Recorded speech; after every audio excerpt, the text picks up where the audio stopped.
Alright, so now it's time to write a real Terraform script and understand what are the components we have in the Terraform script.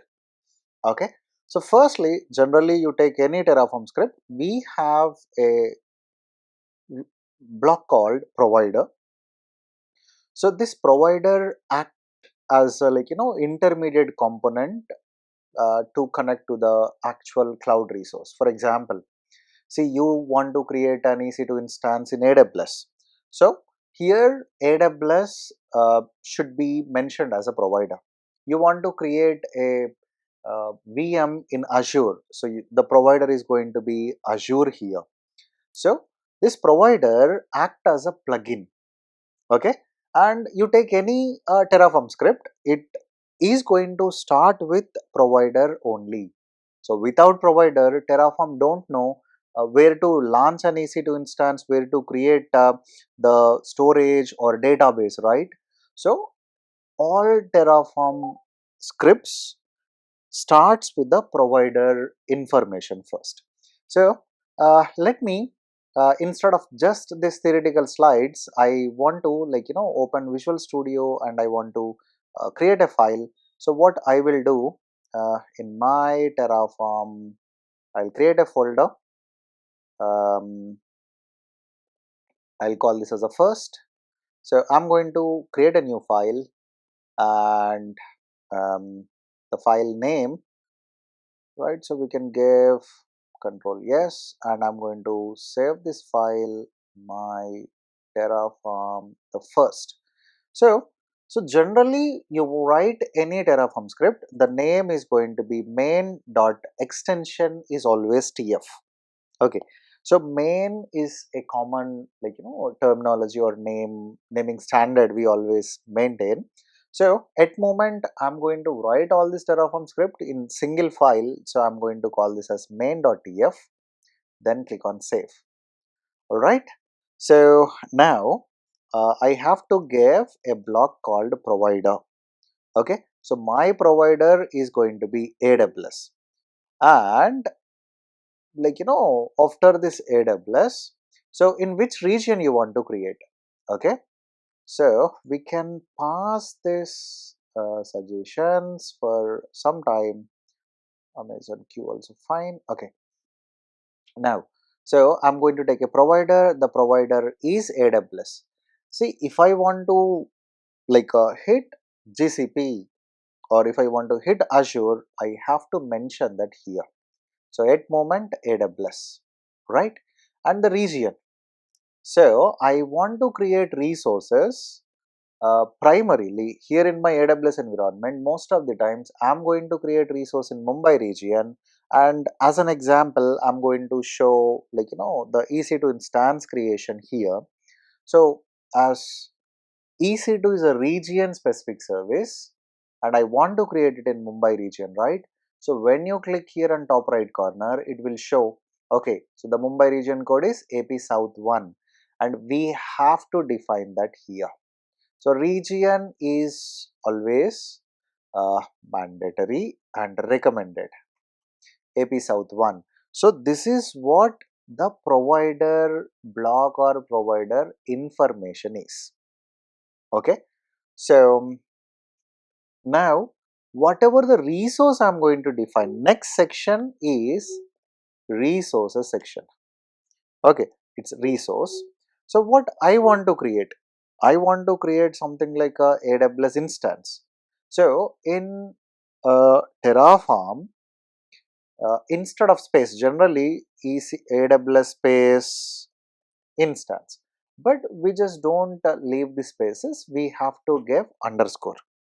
Okay, and it should be in colon, and so basically we are going to write it as a block. Okay, so for that block we have to give a name. This name can be anything. So if you want to refer to the resources you are going to create now, you can actually refer this block. So for now you can give any name, my first instance as a name, right? So then you have to open a block. Now, what are the primary components we really required to create an EC2 instance? So generally in AWS, whenever you are launching an EC2 instance, tags not mandatory, but AMI is mandatory, okay, and instance type is mandatory. So key pair, we do have an option proceed without a key pair also, and that's it. Like, apart from these two, there is no other mandatory fields required. Even whenever we are creating a cloud formation template also, these are the two primary components: AMI, instance type. uh, these are the two primary components we have to uh, define. So based on it, then, like, Terraform or cloud formation is going to create the resource. So here what actually this resource represents. So resource represents the real infrastructure objects. Either it may be an EC2 instance, S3 bucket, VPC, RDS, or any other component. Okay. So if you observe this resource component, we have type. What actually you want to create, this is a type. So this have to be matched with the, like, the resource name that is already pre-configured. For example, I want to create an S3 bucket. So can I give something like, resources bucket? No, it won't accept. Okay. So there is a particular resource names available. We have to follow that. So you cannot simply write anything here. You need to identify the resource type name, and you have to give that. So then whatever the block we are going to write, whatever the resource you are going to create, for that resource, we are taking a block, and for that block, we are giving a name. Okay. So then we can pass all the arguments. You can give a AMI, you can give instant type, you want to give any name to this EC2 instance, you can actually give tags option here. Alright, so now let's write down the resources. So I'm taking resource, I'm going to create an AWS instance, this is a block name I'm giving. So then I have to give AMI. Okay, so AMI ID again. So basically these information we have to get from console only. So here we have like uh, AMI catalog here. So you can see all the commonly used AMIs, and you can copy the AMI ID from here. Okay. So otherwise, whenever you're just clicking on launch instance, and if you scroll down, you can see here, this is a AMI ID for Amazon Linux 2023. Every operating system, every version will have its own AMI ID. So you can pick this AMI ID, and we can give that here.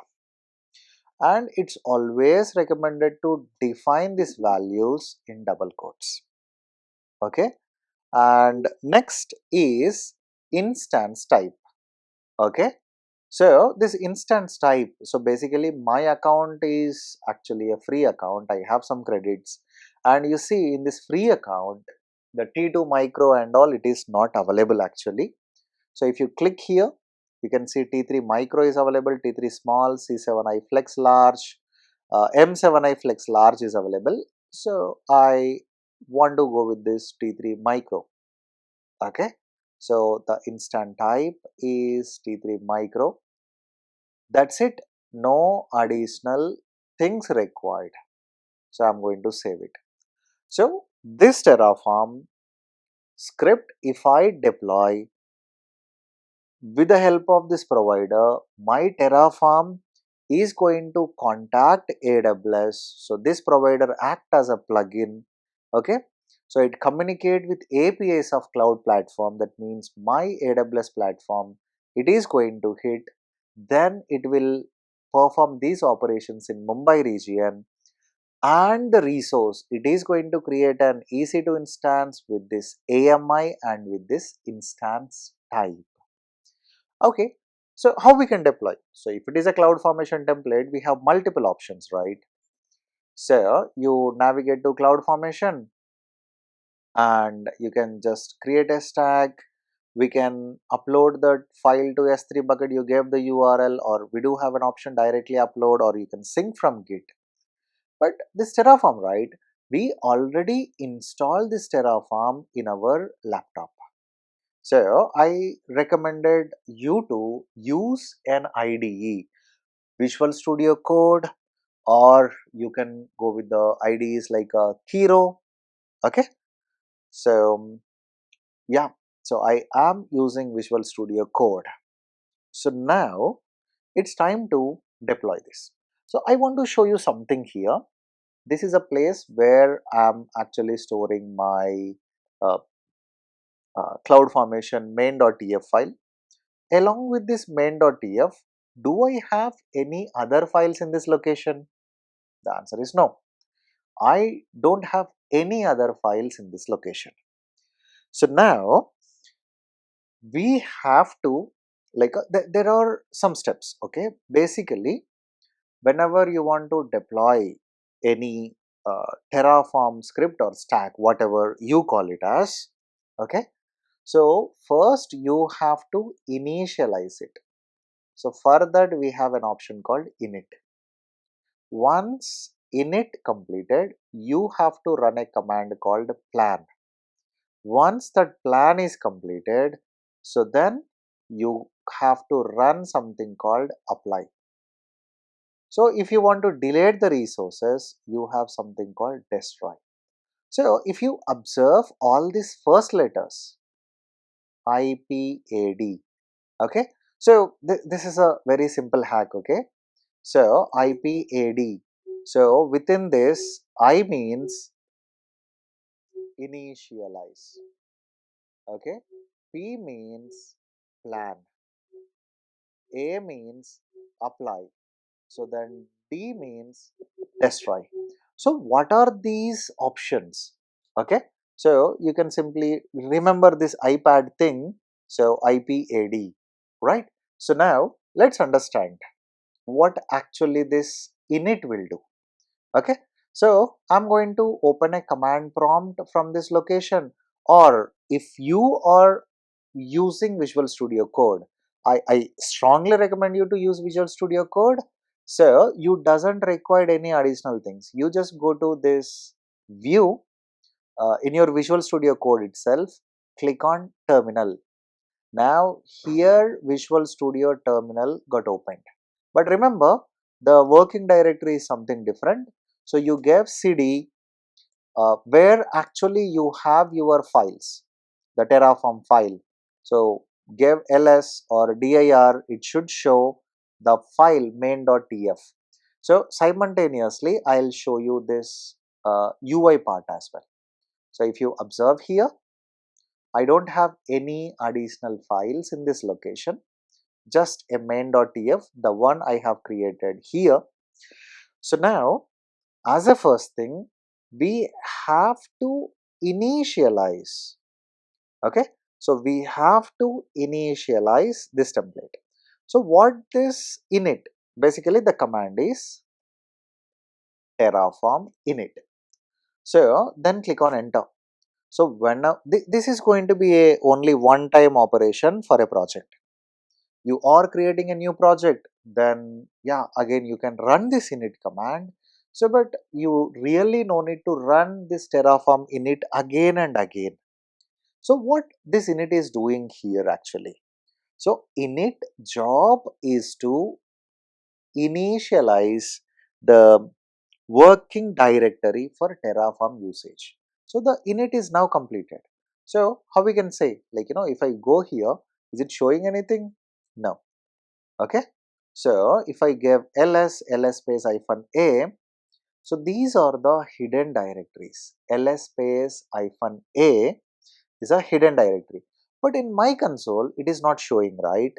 Okay, so the reason, by defaultly my terminal is not designed or not enabled to show hidden files. Okay, Command Shift. Right. Okay. So yeah. So now you can see here Terraform log. But these are like grayed out. The reason it is actually a hidden directory. So in Windows, there is a pretty straightforward option. You go to this folder, view option. There you can see the hidden directory option. So you can just use it, right? So now, as how I'm confirming. So I'm confirming this like the init is completed. Firstly, here it is returning with the successful message. So Terraform was successfully initialized. This is one way of testing.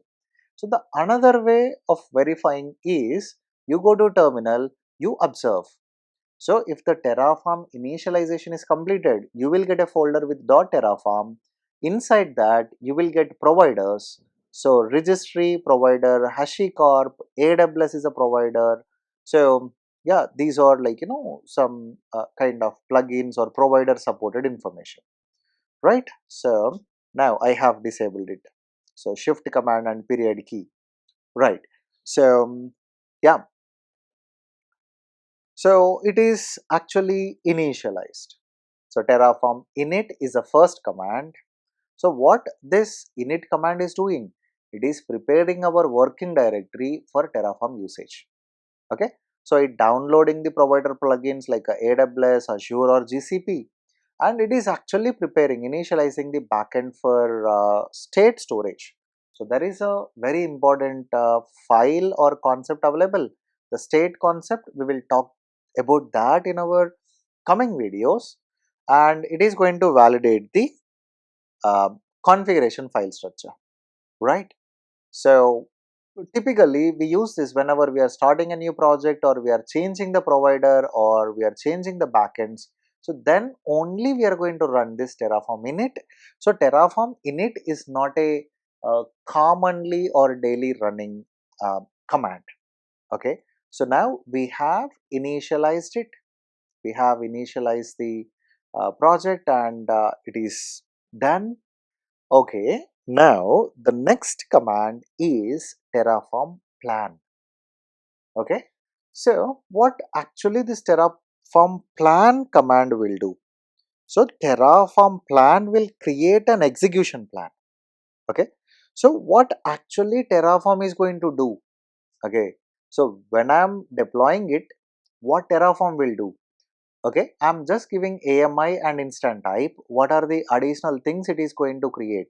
So that thing um, we can get by using this Terraform plan action.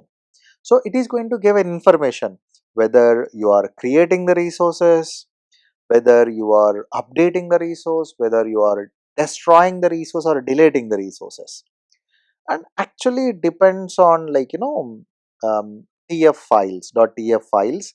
So what is a desired state and what is a current state? Okay, and it's always recommended to run this plan before applying any changes. Okay, let's see Terraform plan, then click on enter. So when I'm giving this Terraform plan, it is taking little time and you can see this. So what is a end output? What actually we are planning? One, to add. Are we changing any existing resources? Are we deleting any existing resources? No, but we are going to add a new resource. And also, as I mentioned, so this Terraform, right? So we can just mention, hey Terraform, I need an EC2 instance. Then what this Terraform will do? It is going to look for the mandatory resources. On top of it, remaining all it is going to pick. See, without security group, we cannot launch an instance. Without subnet, we cannot launch an instance. Okay, without instance uh, like a EBS volume, we cannot, right? So these all are automatically picking. See, I have just passed AMI. So if you read this, Terraform use the selected provider to generate the following execution plan. Okay, so the following like resources. This is a creation operation. So what it is going to do? It is going to create an AWS EC2 instance, and the block name is my first instance will be created with below all properties. Whatever information we have not passed, it is going to pick the default ones. Okay, it is going to pick the default operations. Now, okay, you didn't use the out option to save this plan. I haven't saved this plan, I just verified. So Terraform can't guarantee to take exactly these actions. If you run Terraform apply now, okay, so let's see. So the next command is Terraform apply. Okay, so what this Terraform apply will do? So with this particular operation, did we get any new files? No. So we didn't get any new files. Okay, but whenever we are running this apply command, and also I want to show you something here. In my particular AWS account in Mumbai region, I just have only one instance that I'm using for Docker, exploring the Docker. I don't have any running EC2 instance. So now when I'm running this Terraform apply command, it when I'm running this Terraform apply command, it executes the actions proposed in the plan. So what it will do, it calls the API of the cloud provider via the provider section we have defined in the template.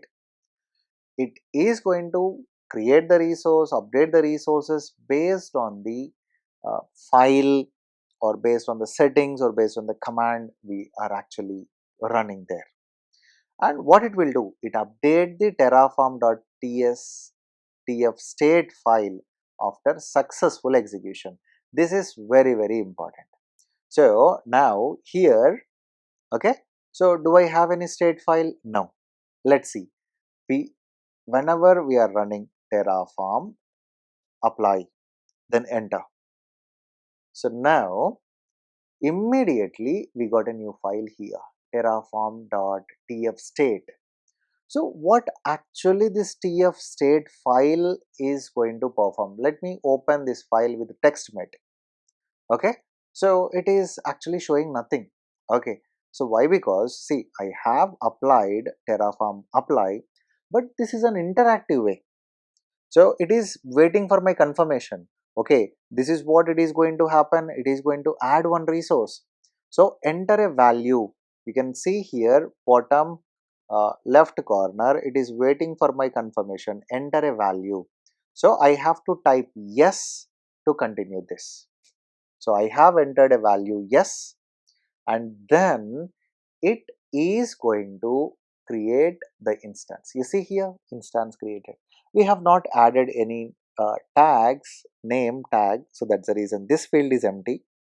Okay, now you see here, apply complete, resources added. Okay, so this is what the ID, right? So now let's open this tf state. Okay, whatever the instance created here in our AWS console, this entire instance information, okay, either it may be instance ID, public IP address, public DNS, VPC, all the information actually stores here in this tf state file. Okay, so what is a type? AWS instance. So which block? My first instance block actually created this.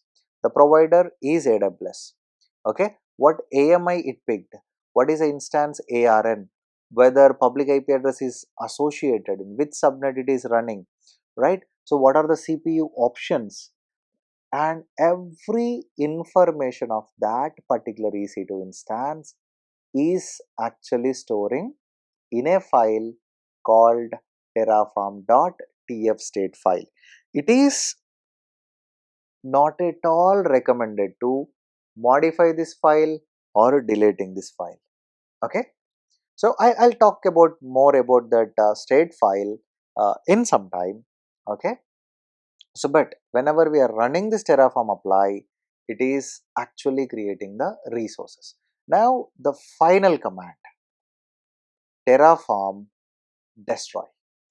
So when I'm running this terraform destroy command, Okay, when I click on enter, so it is going to delete the resources that we have created. What actually we are doing? Are we adding anything? Are we updating anything?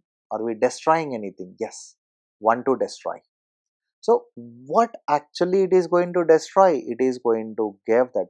Even you can see here, this is going to be destroyed. Okay, so this is a AWS instance, whatever the one we have mentioned in that block, my first instance block, right? These are all the options it is going to pick, and now if I give yes, then click on enter, and the instance we have here in AWS is now going to terminate. You see this? It is terminating. So who is actually performing all these operations? So behind the scenes, there is a component called Terraform RPC. So Terraform RPC stands for Remote Procedure Call. So this RPC is not a new component. It's there in Windows from so long time. Okay. So if you deal with databases and all, so basically you might seen what actually this RPC is. So this Terraform behind the scenes, okay, it uses RPC, remote procedure call. Okay, it internally used by Terraform CLI and its sub-process to communicate. So it actually communicate with Terraform core. It is going to use the provider plugin, whether you're using AWS or Azure, GCP. Okay, so it actually communicate with the help of provider and Terraform core. Okay, so this Terraform core send instructions to provider via RPC. So RPC is kind of um, a guy is staying in between, the cloud and the Terraform we are actually running here. Okay, so to recap, so first Terraform init, it is initializing the working directory. So what actually happens? It is going to download the provider and sets a backend. Terraform plan, it is going to preview the infrastructure changes. It's just previewing, it's not applying. Okay, it's not creating anything. It shows whether we are adding resources, updating resources, or we are destroying the resources. Then Terraform apply, it is going to deploy the changes, it creates, it updates, it deletes the resources.